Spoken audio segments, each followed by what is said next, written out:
नमस्कार. फक्त योजना या यूट्यूब चॅनलवर सर्वांचं हार्दिक स्वागत. आर-टी पोर्टल अंतर्गत सगळ्यांना माहिती आहे की पालकांना आज लॉटरी जाहीर झालेली आहे, परंतु पोर्टलवरती अजून ही लॉटरी आहे ती अपडेट करण्यात आलेली नाही आहे. जशी वेबसाईट आहे तशीच आहे. येथे अजून लॉटरी संदर्भात काहीही मेसेज आले नाही आहेत. अनेक पालकांचा चुकीचा संभ्रम झालेला आहे. आपण देखील त्यांना सांगितलेलं आहे अजून पुढील 2 दिवस प्रतीक्षा करायची आहे. यानंतर तुम्हाला लक्षात घ्या की लॉटरी तुम्हाला पाहता येणार आहे. अनेक पालक सांगत होते की आपल्या स्क्रीनवरती पाहू शकता तर ॲप्लिकेशन नंबर आहे तर येथे कन्फर्म असं येत आहे. कन्फर्म आलं म्हणजेच आमची निवड झाली का, तर अनेक पालकांचा हा संभ्रम आहे. या संदर्भात आपण अधिकृत माहिती देत आहोत. तर लक्षात घ्या, कन्फर्म याचा अर्थ आहे तुमचा फॉर्म कन्फर्म सबमिट झालेला आहे. तुम्हाला लक्षात घ्या की हे कन्फर्मेशन फॉर्म सबमिटचं आहे. तर येथे कन्फर्म आलं म्हणजे तुमची निवड झालेली आहे. अशा प्रकारचा चुकीचा समज पालकांनी करून घ्यायचा नाही आहे. सोशल मीडियावरती अनेक पालकांचे संभ्रम या ठिकाणी पाहायला मिळत आहेत. तर अशा प्रकारे हा पहिला प्रॉब्लेम आहे आणि याचबरोबर दुसरा महत्त्वाचा प्रॉब्लेम देखील तुम्ही पाहू शकता की अनेक पालक आपण सांगितलेलंच आहे की लॉटरी पोर्टलवरती साधारणतः 2 ते 3 ऑप्शनमध्ये चेक करता येते. तर याचबरोबर येथे होम पेज आहे. येथे देखील अनेक पालक सांगत आहेत की आकडेवारीमध्ये बदल होत आहे. काही वेळा 31 दिसतंय किंवा 2 ते 3 आकड्यांचा फरक दिसतोय. पण पालकांना एक सांगू इच्छितो की सध्या साईड अपडेट होत आहे. त्यामुळे याच्यामध्ये कमी जास्त होऊ शकतो. पण अनेक पालकांनी जे फॉर्म कन्फर्म सबमिट केलेले आहेत तेच ग्राह्य येथे धरण्यात येणार आहेत. याच्यामध्ये आकडेवारी जरी कमी जास्त होत असेल तरी याच्यामध्ये फारसा काहीही फरक होणार नाहीये.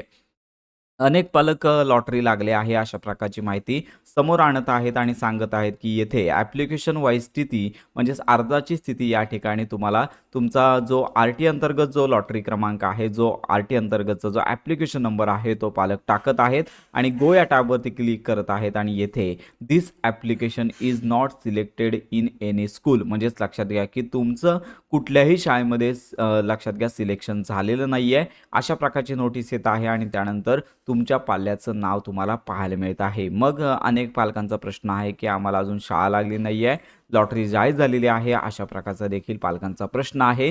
त्यामुळे माझी सर्व पालकांना विनंती की अजून आर-टीची लॉटरी जी लागलेली आहे ती पोर्टलवरती अपडेट झालेली नाही आहे. हा डेटा आहे तो पूर्वीचाच आहे. कोणतीहीच प्रोसेस झाली नसल्यामुळे this application is not selected in any school अशा प्रकारचा मार्क सगळ्यांनाच पाहता येत आहे. त्यामुळे असा मार्क सध्या येत असेल तर घाबरून जायचं काहीच कारण नाही आहे. पोर्टलवरती अजून कोणतीच अपडेट आले नाही आहे. वेबसाईटवरती अपडेट येण्यासाठी शिक्षण विभागामार्फत अजून 2 दिवसांचा कालावधी लागेल आणि साधारणतः गुरुवार येऊ शकतो किंवा शुक्रवार देखील लागू शकतो अशा प्रकारची माहिती देण्यात आलेली आहे. तर अशा प्रकारची आर-टी प्रवेश प्रक्रियेतील माहिती सर्व पालकांपर्यंत नक्की शेअर करा. या पोर्टलवरती पाहू शकता की येथे महत्त्वाची माहिती की ॲप्लिकेशन नंबर या ठिकाणी ज्यावेळी लॉटरी लागेल त्यावेळी ॲप्लिकेशन नंबर टाकून तुम्ही स्टेटस चेक करू शकता. त्यानंतर इथे निवड यादी या ठिकाणी देखील आता टॅब उपलब्ध झालेले आहेत. येथे देखील तुम्ही माहिती पाहू शकता. त्याच्यानंतर लक्षात घ्या वेटिंग लिस्ट देखील तुम्हाला पाहता येणार आहे. तर अजून फक्त येथे 2026-27 असे ऑप्शन आलेले आहेत, परंतु अजून कोणतीच साईट अपडेट झाली नाही आहे. अजून 2 दिवसांचा कालावधी लागेल. या संदर्भात आपण प्रॉपर माहिती देतच आहोत. तर अशा प्रकारची ही महत्त्वाची माहिती संपूर्ण महाराष्ट्रातील पालकांपर्यंत नक्की शेअर करा. तुमच्या जर काही शंका असतील तर व्हिडिओच्या कमेंट बॉक्समध्ये नक्की कळवा. योजनांसंदर्भात खात्रीशीर माहितीसाठी आपल्या फक्त योजना या यूट्यूब चॅनलला लाईक, सबस्क्राईब आणि हाईप नक्की करा.